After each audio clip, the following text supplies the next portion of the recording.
Hello అండి, welcome back to our channel. ఈరోజు story అందాల రాక్షసి సీజన్ 2 ఎపిసోడ్ 70.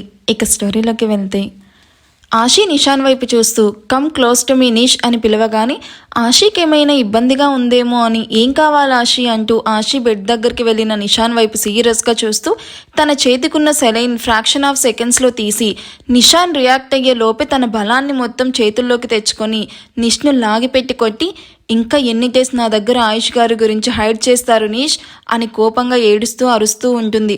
అది విన్న నిషాన్ షాక్ అవుతూ చంప మీద చేయి పెట్టుకుని కళ్ళు పెద్దవి చేసి కంగారుగా చూస్తూ ఉండిపోతాడు. నేను ఈ కండిషన్లో ఉంటే ఆయుష్ గారు బిజినెస్ వర్క్ మీద లండన్ వెళ్ళారు అని చెప్తే నేను ఎలా నమ్ముతాను అనుకుంటున్నావు నిష్?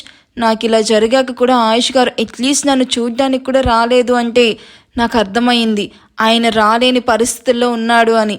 ఇన్నాళ్ళు మీరు చెప్పారని చాలా పేషెన్స్తో వెయిట్ చేస్తూ ఉన్నాను మీరేమన్నా చెప్తారేమో అని. బట్ మీరు నాకు ఆయుష్ గారి గురించి నిజాన్ని ఎప్పటికీ చెప్పరు అండ్ చెప్పకూడదు అని డిసైడ్ అయ్యారని నాకు ఇప్పుడే అర్థమవుతుంది. సో టెల్ మీ నిష్, ఆయుష్ గారు ఎక్కడ?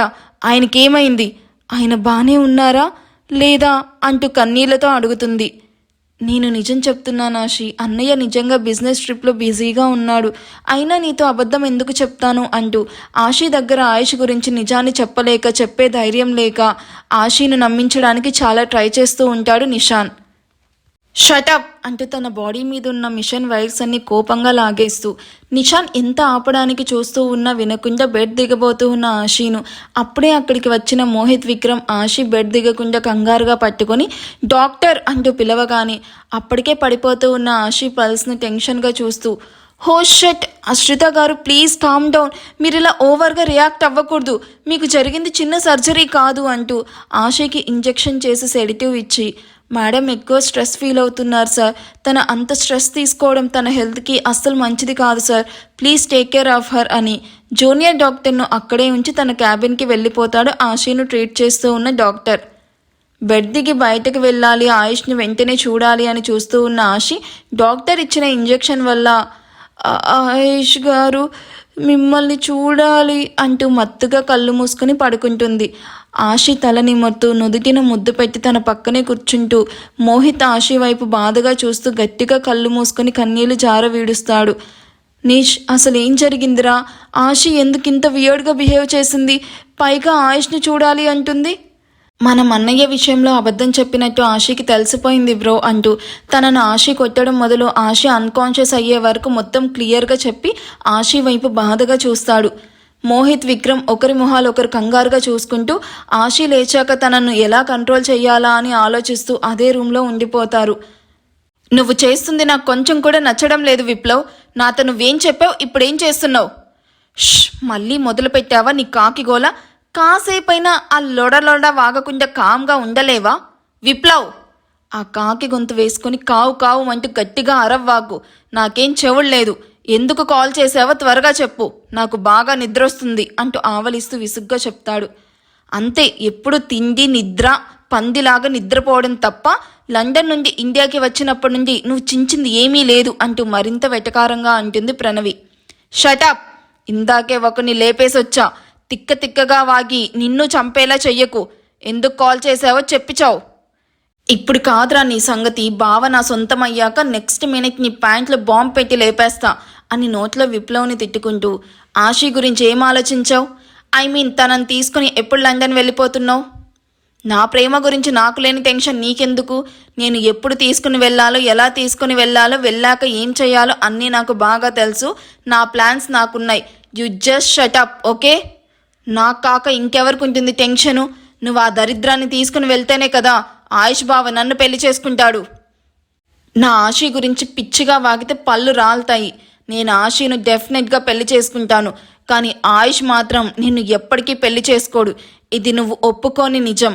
అయినా 5 yearsగా పక్కనే ఉంటూ నీ మీద ఇంత కూడా ఇంట్రెస్ట్ పుట్టించలేకపోయావు. నువ్వు నాకు సజెషన్స్ ఇస్తున్నావా? How silly. నీకు చేతనైతే నీ బావ మనసులో ప్లేస్ సంపాదించు అని కోపంగా కాల్ కట్ చేసి మత్తుగా బెడ్ మీద పడిపోతాడు విప్లవ్. నాకు టైం రాకపోదు, అప్పుడు చెప్తారా నీ పని అని విప్లవ్ను పిచ్చిగా తిట్టుకుంటూ ఆయుష్ని చూడడానికి హాస్పిటల్కి స్టార్ట్ అవుతుంది ప్రణవి. ఆషి ఎప్పుడెప్పుడు కళ్ళు తెరుస్తుందా అని ఆతృతగా ఎదురు చూస్తూ ఉన్న మోహిత్, విక్రమ్ అండ్ నిషాన్లకి 15 మినిట్స్ తర్వాత ఆషి నెమ్మదిగా స్పృహలోకి రావడం, ఇప్పుడు తనకేం చెప్పి కన్విన్స్ చెయ్యాలా అన్న ఆలోచన ముగ్గురిని కొంచెం కంగారు పుట్టించినా దాన్ని కనిపించనివ్వకుండా మొహం మీద నవ్వు పులుముకొని ఆషి వైపు చిరునవ్వుతో చూస్తారు. స్పృహలోకి వచ్చిన ఆషి నెమ్మదిగా కళ్ళు తెరిచి సీలింగ్ వైపు చూస్తూ వీళ్ళ వైపు చూస్తుంది. ఆషి ఇప్పుడు ఎలా ఉందిరా అంటూ ఆషి చేతిని సున్నితంగా ప్రెస్ చేస్తూ అడుగుతున్న మోహిత్ వైపు చూసి కోపంగా చూస్తూ మొహాన్ని మరోవైపు కోపంగా తిప్పుకుంటుంది. ఆషీను అలా చూసిన ముగ్గురు ఒకరినొకరు చూసుకుంటూ ఆషీను 10 నిమిషాల పాటు ఎంత మాట్లాడించాలి అని చూసినా వాళ్ళు ఎంత మాట్లాడుతూ ఉన్నా ఆషి నోరు తెరవదు.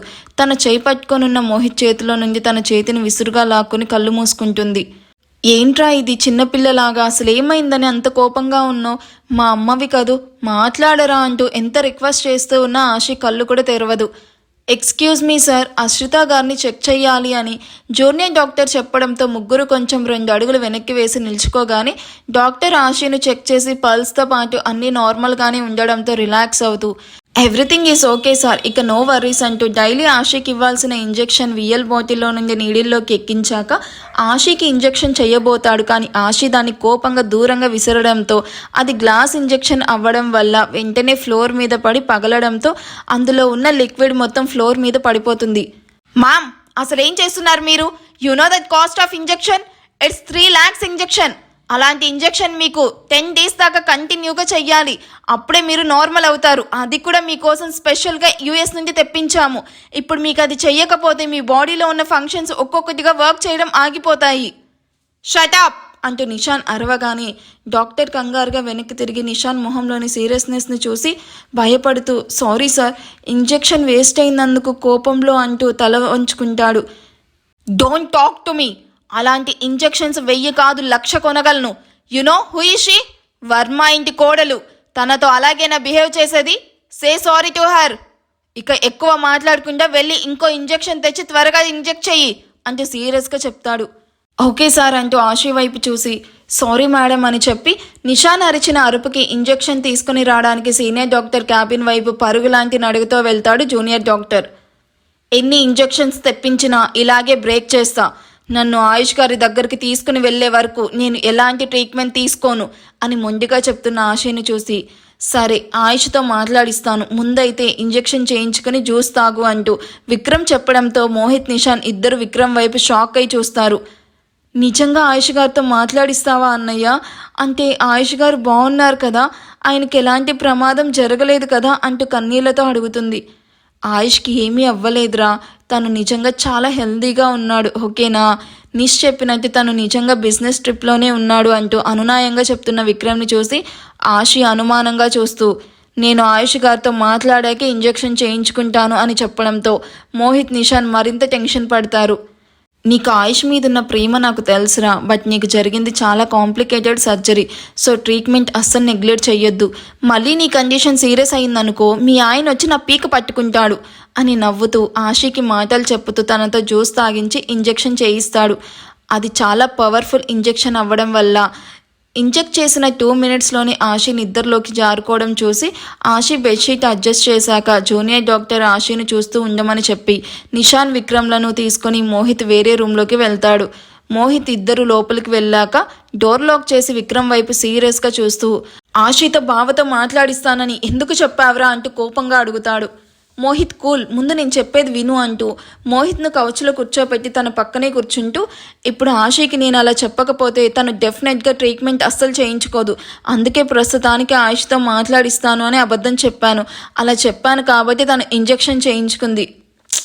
ఇప్పుడు సమస్య అది కాదు విక్కీ, ఆశి స్పృహలోకి వచ్చాక తను అడిగే మొదటి మాట బావతో మాట్లాడాలి అని. ఇప్పటికైతే మేనేజ్ చేశాం, కానీ పదే పదే ఇలాగే చెప్తే ఆశి అస్సలు నమ్మదు. తనకిప్పుడు ఏం చెప్పి నమ్మించాలి అంటే తల పట్టుకుంటాడు మోహిత్. ఏముంది, ఆయుషతో కాల్ మాట్లాడిస్తే తను కూడా కొంచెం హ్యాపీగా ఫీల్ అయ్యి త్వరగా క్యూర్ అవుతుంది కదా. ఏం మాట్లాడుతున్నావు విక్రమ్? కోమాలో ఉన్న బావ ఆశతో ఎలా మాట్లాడతాడు అంటూ విసుగ్గా అడుగుతాడు మోహిత్.